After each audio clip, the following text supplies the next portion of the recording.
Morning. Welcome to Abundant Life Homestead. Hope everyone is well this morning. We're better than we were yesterday. All the boys and my wife are all off to work and school. So praise the Lord for that. This last sickness that hit only lasted 24 hours. Still hitting our city.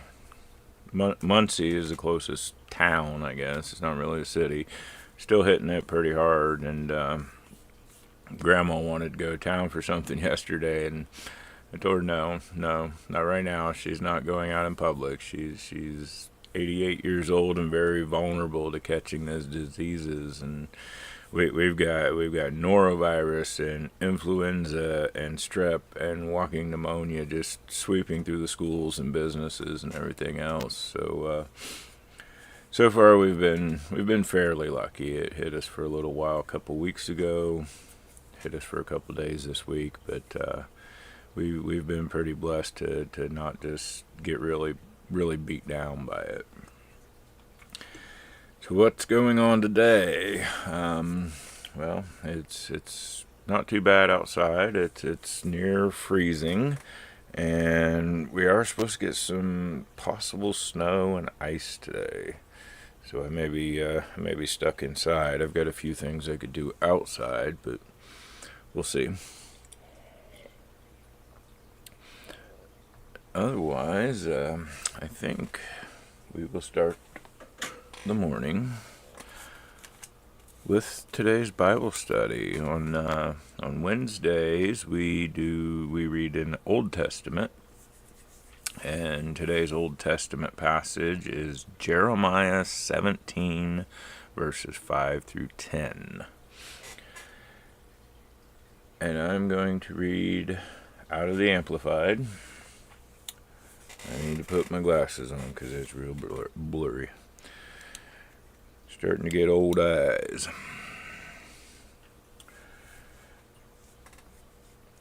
Alright, chapter 17, verse 5. Thus says the Lord, cursed is the man who trusts and relies on mankind, making weak, faulty human flesh his strength, and whose mind and heart turn away from the Lord.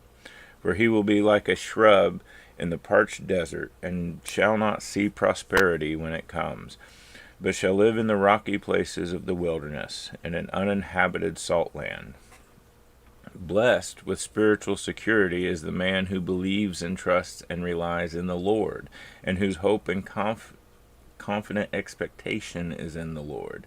For he will be nourished like a tree planted by the waters, that spreads out roots by the river, and will not fear when heat comes, but its leaves will be green and moist, and it will not be anxious and concerned in a year of drought, nor stop bearing fruit.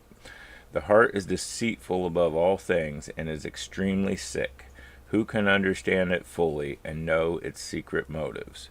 I, the Lord, search and examine the mind. I test the heart, to give each man according to his ways, according to the results of his deeds. Okay. Got a little side note on this one. Incurable. The heart is incurable, is what this. It had a little side note on verse 9, where it says the heart is deceitful above all things and extremely sick. Literal translation says incurable. Okay, so this one's gonna be a little tough, because not on this channel, but I often teach that. Both Old Testament, New Testament, God's teaching, and Jesus' teaching, we find that we're not meant to be alone. We're not meant to do it by ourselves, and true self-reliance is kind of a fallacy that goes against God's will. God intends for us to have a partner and a wife or husband, but also close companions and fellowship with others. And we need each other for that. But here, and in many other places as well, we're told not to trust and rely on mankind. And so I think this is going to get a little interesting in making the comparisons on, yes, we're supposed to rely on man, and no, we're not supposed to rely on man. The first thing that comes to mind, I guess, in here in verse 5, cursed is the man who trusts and relies on mankind. You know, the think about it on a small scale first. You know, how much do you truly trust yourself? You know, your desires, your motives, and do you always trust to be able to follow that your desires are going to be right, your motives are going to be right, and then in how you interact with others? You know, do you ever reveal all of your desires to someone else and your motives to someone else? And if we're all honest with ourselves, I think that's a big no. So if you have a hard time trusting yourself, and it's hard to trust other people in a small setting, how much harder is it to trust all of mankind? And this from beginning to end, this passage focuses on and whose mind and heart turn away from the Lord. And that's where it really is. It's not that we're not supposed to lean on each other. It's not that we don't need each other. It's what's in the heart, and where our heart is, and where their heart is. If I think about it, let me open a side screen here. There is one of the verses I like when it comes to explaining this. It's in Hebrews. Hebrews chapter 3. I think I just hit chapter 2. Oh, come on. Sorry, I'm slow here. Hebrews chapter 3. Hebrews chapter 3, starting at verse 12. It's, take care, brothers and sisters, that there not be any one of you wicked, unbelieving, in any of you a wicked and unbelieving heart, which refuses to trust and rely on the Lord, a heart that turns away from the living God, but continually encourage one another every day, as long as it is called today, and there is still opportunity, so that none of you will be hardened into settled rebellion by the deceitfulness of sin, its cleverness, delusive glamour, and sophistication. So we lean on each other. We lift each other up. We depend on each other, but only when our heart is with God. Because if you're leaning on me and my desire is something completely against God, how easy is that going to be for you to turn away from God? We need each other to be accountable to each other, but we need to still have that separation from each other, so that we don't begin trusting each other's heart. And I lost my place here. Jeremiah 17:5.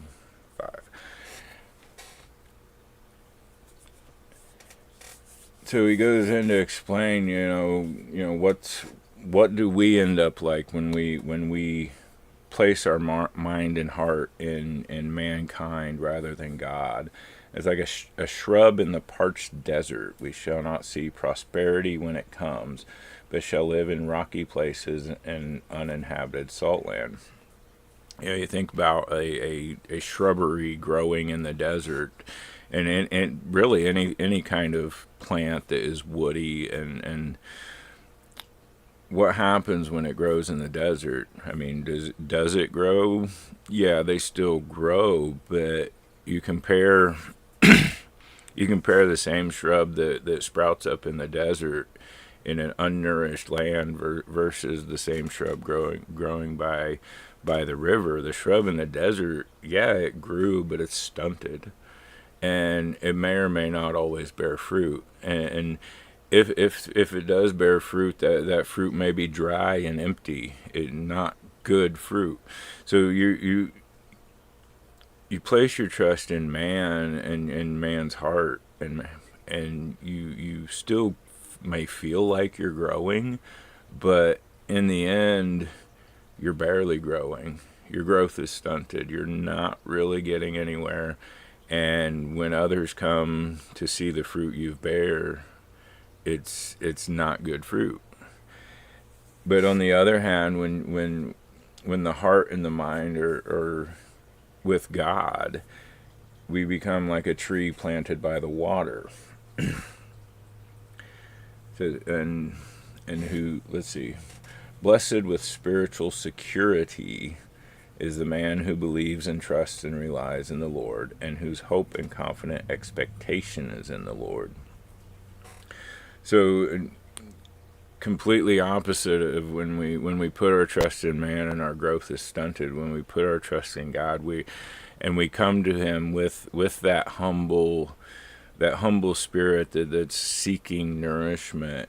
He puts us there by the river where we are always nourished. We're constantly nourished, and I look in, really dig into it. When you're it just came to mind. When you're a plant in the desert, not only does it not get water, it doesn't really get the nutrients it needs. And when you're by the water, not only does it get the water it needs, and we can even say the water of life that Jesus brings, but not only does that plant get the water it needs, but it also gets the nutrients it needs. What else comes to water? The animals come to water, so you're a little better fertilized, I guess to say, when you're near the water. You're stronger with your trust in God.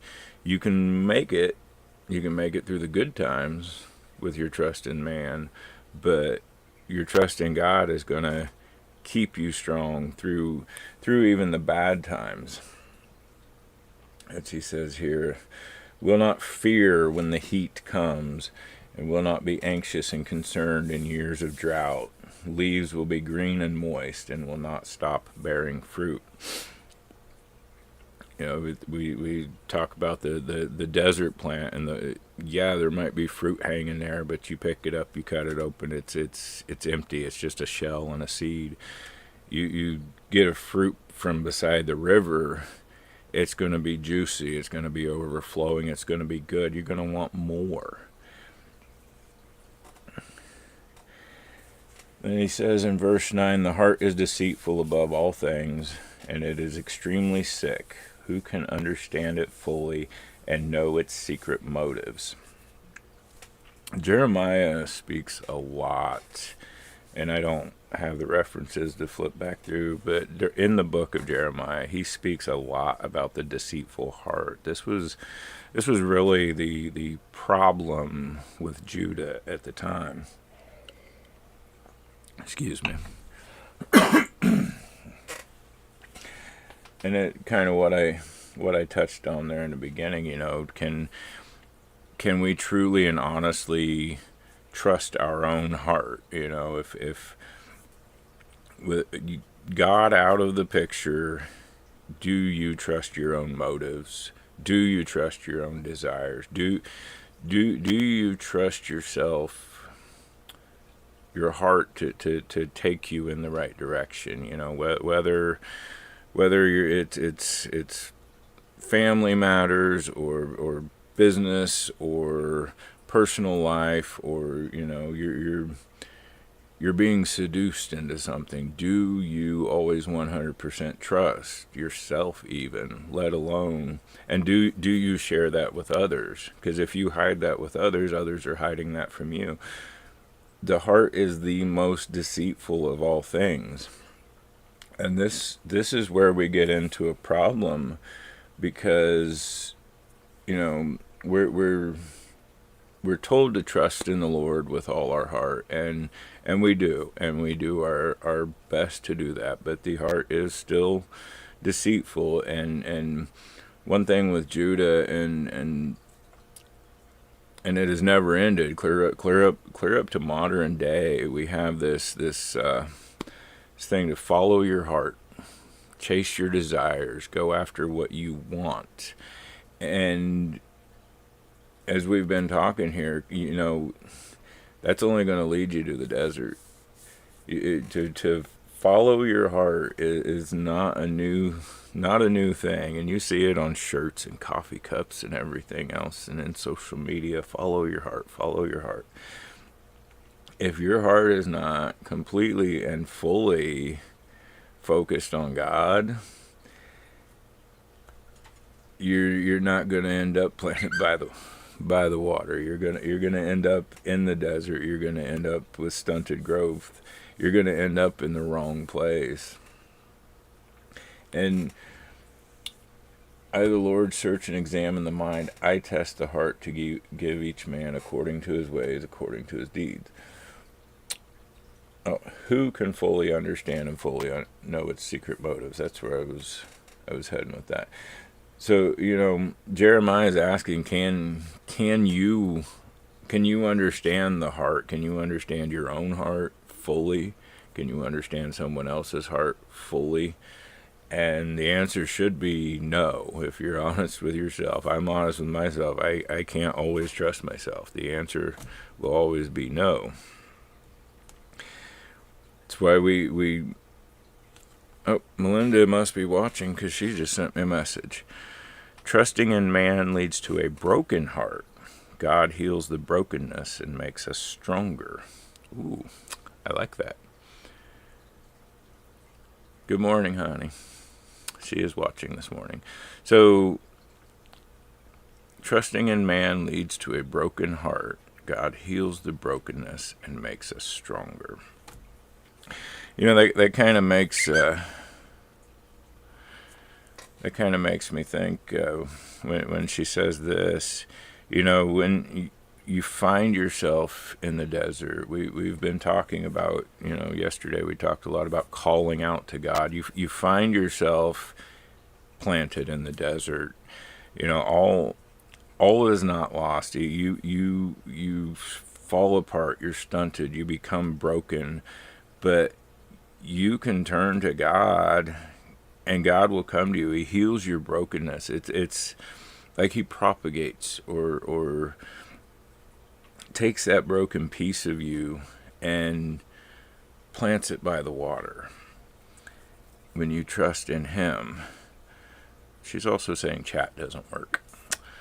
I'll look into that later, the chat. It tells me it's on. Let me type something into chat here. I've not actually done that.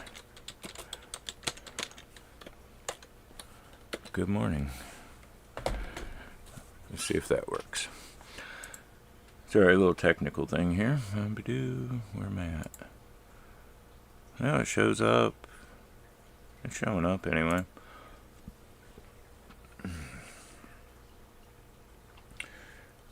Let's see. Give each man according to his ways, according to the results of his deeds. So that's at the end of this. It's really just he's talking about his judgment at the end when it's too late. I search and examine the mind. I test the heart to give each man according to his ways, according to the results of his deeds.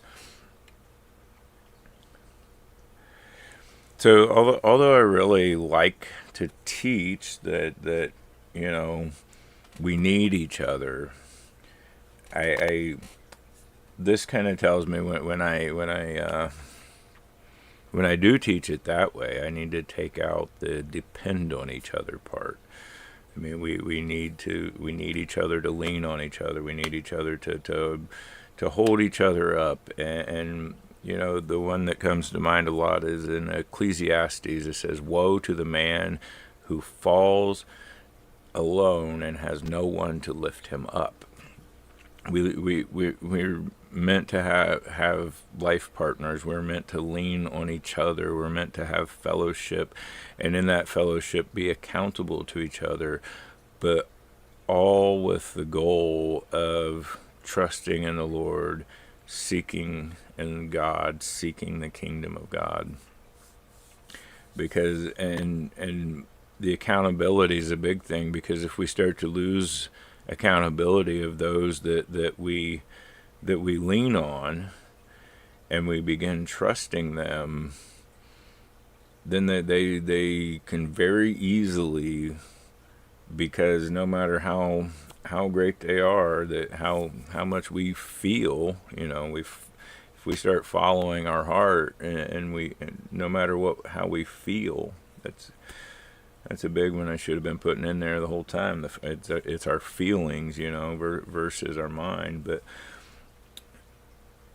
that group, that fellowship, or just that one person can end up leading us out into the desert. So we need these multiple avenues of leaning on, but we've only got one avenue where our heart needs to be, and it's focused on God.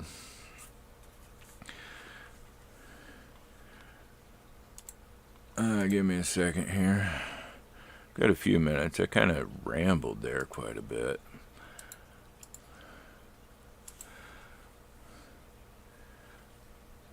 Yeah, Melinda says the chat is just not working, and I'm gonna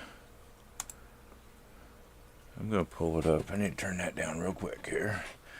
I'm gonna pull it up again. Okay, for me it says says the chat is working. So there we go. Melinda has answered. It works now. There we go. Okay, so I'm gonna shut that down because I'm pulling. Where am I? I'm pulling way too much of our bandwidth off of that. Okay. Yeah, Melinda, it might have just been you. Sometimes it's just me. I had trouble getting everything set up this morning. The microphone wouldn't connect, and then the stream was not going very well. And before I ever started the recording, and it finally came up. So what do you have going on today? See, I've got to go to the bank today. I did the bill paying and everything yesterday, but I got to go to the bank today. I meant to go yesterday and ran out of time. Don't have much of anything going on. There is church tonight. I think Melinda and the boys will be going to church, but I don't think Melinda's got a little bit of a thing going on this evening, but so she would have to leave early. But I don't think I'm going to take Grandma in, just for the same reason I wouldn't take her to town yesterday. There's so many viruses just sweeping through our town that I'm going to protect Grandma from that for a while, probably till the weather warms up and that calms down. This is the first time you've ever watched a live, Melinda, huh? I actually watched several lives. There's several of the Homestead channels that go live at different times. I don't always get through very much of them, but there's a few.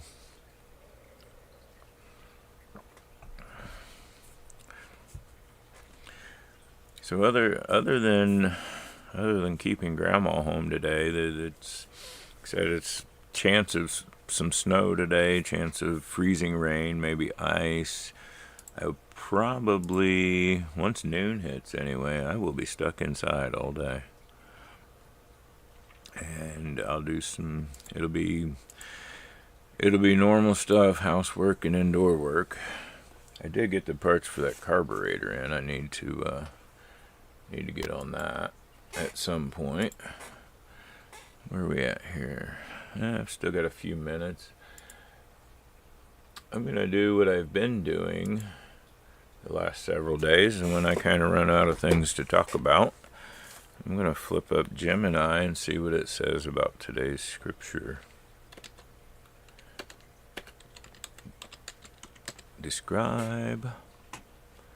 Let's see. See how this goes. Describe. how the Bible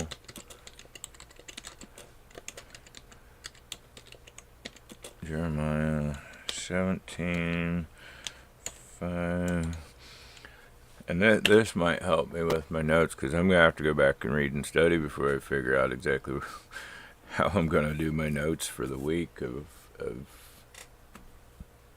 connecting this. I mean, I can make a connection, but it's the rambling for half an hour that I'm not going to fit in a little box on my notes, that's for sure. All right, it gave us a short answer today. Last few days it's really been drawing it out, but Jeremiah 17:5-10 is a passage in the Bible that speaks to the human condition and our reliance on God. It highlights the dangers of trusting in ourselves and in our own understanding, and the importance of trusting in God. The passage uses vivid imagery to describe the human heart as deceitful above all things and desperately wicked. It emphasizes that only God truly knows the heart and can be trusted to guide us. The passage also encourages us to find our delight in God and to trust in Him for all our needs.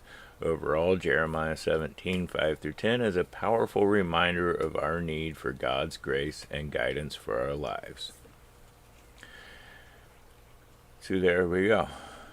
That's a better structured way of saying the things that I said. How's that? Let's flip back to here. There and there. All right, there we go. And the that one also talked about the emphasis and the vivid imagery to describe the human heart as deceitful as all things.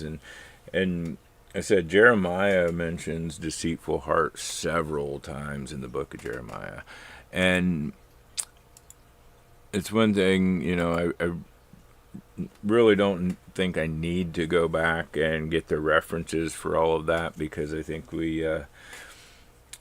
anyone honest with themselves and anyone who listens to the teaching, we kind of already know how deceitful the heart is.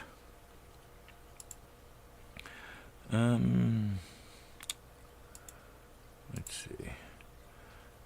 Well, I was going to see what I could do on the chat there.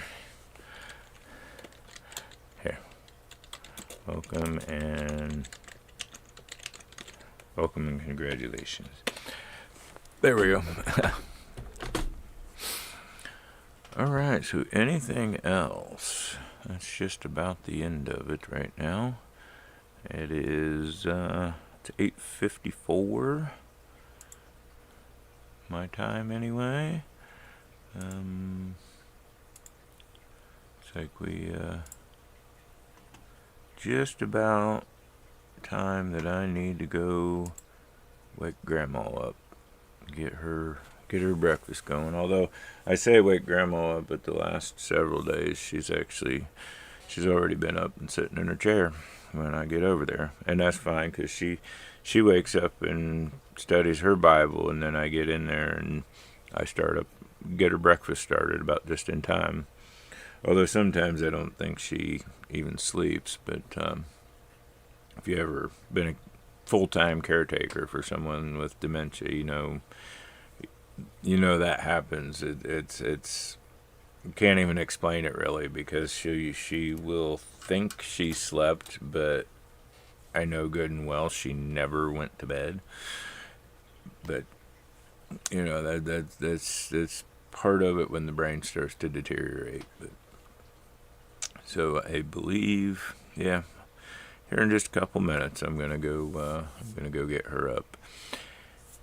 Anything else you would like to add, Melinda, before I shut this down?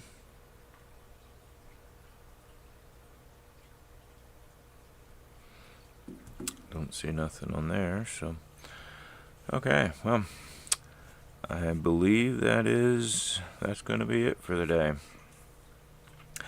Thank you all for watching. If you have any comments, your own insights, your own understanding, or just want to talk about how how this stands out to you in your life today. Leave it in the comment section below. I leave the chat replay on and the comment section open. You don't have to be a subscriber or anything like that. Just jump in and add your own input, and I'll definitely get back and interact with you on that, and you might even get a little action from Pastor Melinda if she so decides. But thank you all for watching. Until next time, keep on nourishing your dreams, cultivating your passions, embracing the beauty of God's creation. I hope you have a wonderful and blessed day.